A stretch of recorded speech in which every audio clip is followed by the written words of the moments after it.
may not be joined in marriage to Sophie Jane Jackson. Perfect.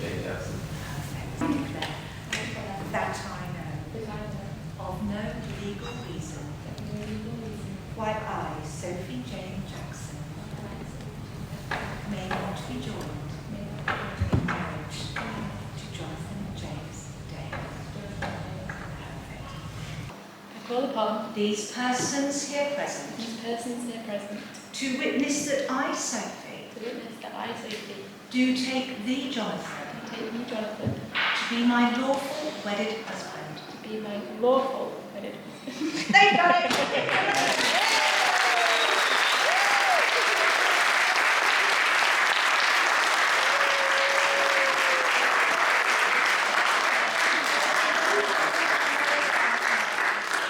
Sophie, I give you this ring as a symbol of our marriage and a token of my love. All that I am, I give to you. All that I have, I share with you. And all of my love, I promise you. Beautifully done. It gives me very great pleasure to declare that you are now husband and wife.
I had it all figured out,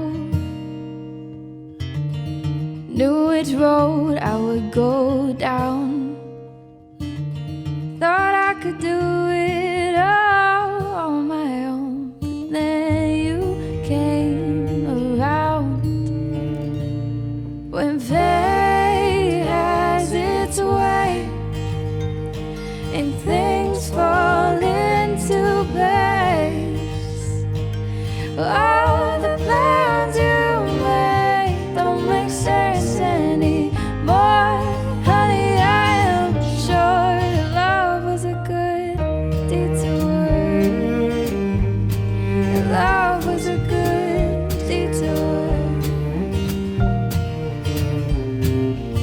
Well, I had the mountains on my mind, but I was supposed to find share these moments with someone to share this ride. When fate has its way and things fall into place, all the plans Sophie's looked absolutely wonderful today. And Jonathan doesn't look too bad either.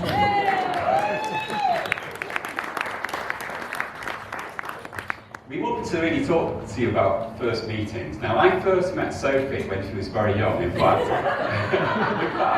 It was at 2 a.m. on the 21st of September 1991. Some of you may know that I'm rarely parted from my camera, and that was such a day. I had my camera with me. There's been a lot of preparation gone into today, mainly psyching Pete up to be without his camera for the day. So I hope you can all appreciate how difficult it's been for him. Now, I don't remember first meeting Sophie, obviously, being 5 years younger than her, but I do remember first meeting Jonathan. Some of you might know, I don't call any of my immediate family by their actual first names, they've all got nicknames. So even before meeting Jonathan, I'd give him a nickname, Snailhead.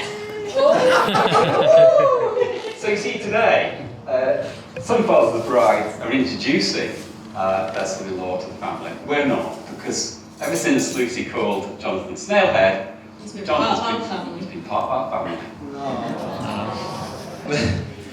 They say the worst 5 minutes of the groom's wedding day is the best man's speech. Get ready. But this is definitely going to be the best 5 minutes for me. I've been waiting for this specific moment for quite a while, because I know that you're just going to be sat there sweating because you don't have a clue what I'm going to say. As such, part of the best man's speech is to tell a few funny anecdotes about the groom to try and embarrass him. Normally I wouldn't need to do that because you're perfectly capable of embarrassing yourself. However, as his speech is after mine, I can't leave myself too open to repercussions, but here goes. Some of these anecdotes actually follow on from your story, so I think there's a theme. As most of you will know, Jonathan studied geography at university and is now a lecturer in the geography department at the University of Coventry. I think it's good that some of your colleagues aren't here to hear these next few anecdotes. They might not rub off to you yet. Not yet, okay, I'll tell them later. You might have thought Jonathan would be good with maps and have a general sense of direction. However, his poor directional skills have landed our family in a couple of situations over the years. We have a running joke of Jonathan saying, "Follow me," proceeding taken us in completely the wrong direction.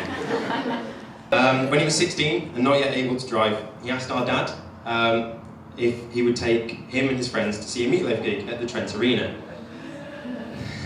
You know this, okay? The Trent Arena that's definitely in Stoke-on-Trent. A round trip of only an hour and a half. What Jonathan hadn't figured was that the River Trent is the third longest river in the country, spanning 185 miles, and doesn't just travel through Stoke, it also travels through Nottingham, where the Trent Arena is actually located. However, as the tickets had already been purchased, Dad dutifully drove Jonathan and his friends on the 4-hour round trip on a Wednesday. So that was a late night for Dad, who had taken time off work especially to take them. I wasn't there this morning. Sounds like it was quite stressful, and it would have been stressful just being near Sophie getting ready. It's been like this. Well, I wasn't there. Particularly want to thank Lucy though. Lucy's put a lot of hard work in preparing for today, with all the decorations and various other bits and pieces. So thank you for that.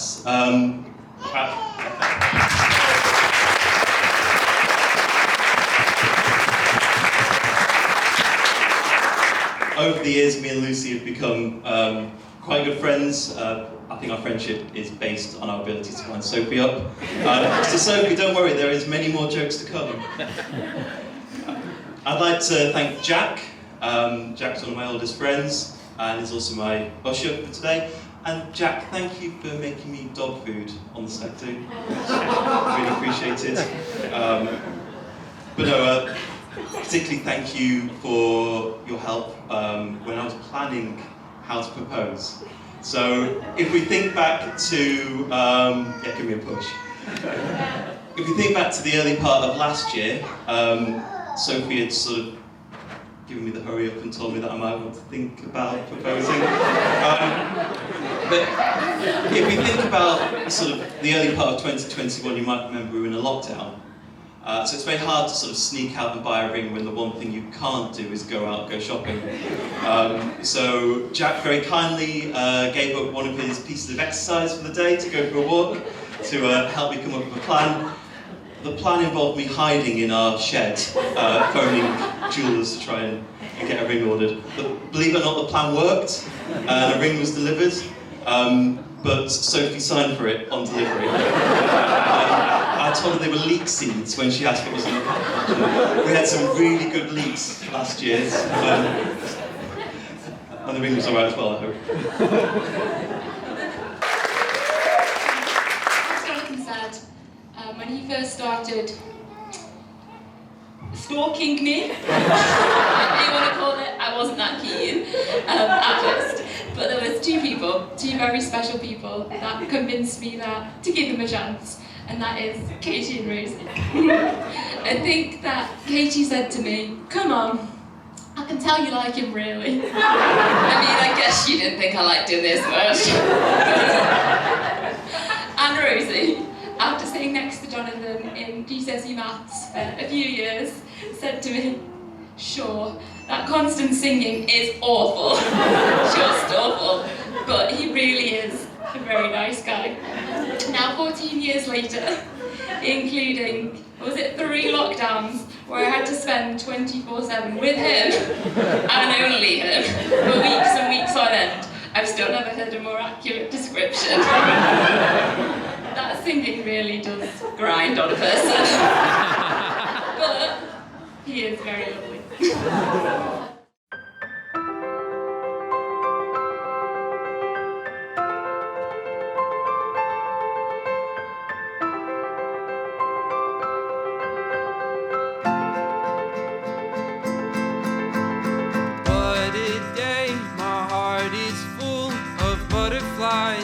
There's no disguising how I feel whenever I'm with you. I've waited till the moment's right to look into those starry eyes and say the words that I'm thinking all the time.